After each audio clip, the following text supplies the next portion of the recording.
దేశంలో మళ్లీ home loan Mela మొదలు కాబోతోంది. డిమానిటైజేషన్ పుణ్యమా అని బ్యాంకుల వద్దకు భారీగా డిపాజిట్లు చేరడంతో హోమ్ లోన్ వడ్డీ రేట్లు దిగిరాబోతున్నాయి. ఇప్పటికే ఎస్బీఐ ఆ దిశగా అడుగులు వేయగా మిగిలిన బ్యాంకులు రెడీ అవుతున్నాయి.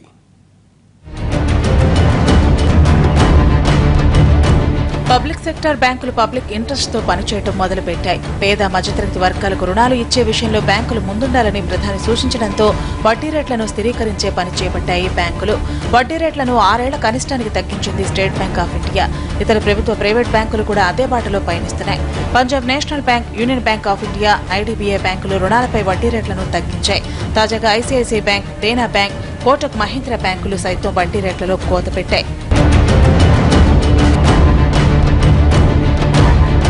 ఇదే ట్రెండ్ కొనసాగితే రుణాలు అన్ని వర్గాలకు అందుబాటులోకి వస్తాయి. తక్కువ వడ్డీలకే రుణాలు వస్తే హౌసింగ్ రంగం మళ్లీ తిరిగి కోలుకుంటుంది. చిన్న మధ్యతరహా పరిశ్రమలకు కూడా ప్రోత్సాహం లభిస్తుంది. ఇప్పటి వరకు తీసుకున్న రుణాలకు బేస్ రేట్ను ప్రామాణికంగా తీసుకుంటున్నాయి ఈ బ్యాంకులు. నిధులు భారీగా అందుబాటులోకి రావడంతో ఎంసీఎల్ఆర్ కింద ఇకపై రుణాలు ఇవ్వబోతున్నాయి ఈ బ్యాంకులు. ద్రవ్యోల్బణం అదుపులోకి రావడంతో ఆర్బీఐ కూడా లెండింగ్ రేట్ను తగ్గిస్తే రుణాలు తీసుకునే వారికి మరింత వెసులుబాటు దొరికినట్టే.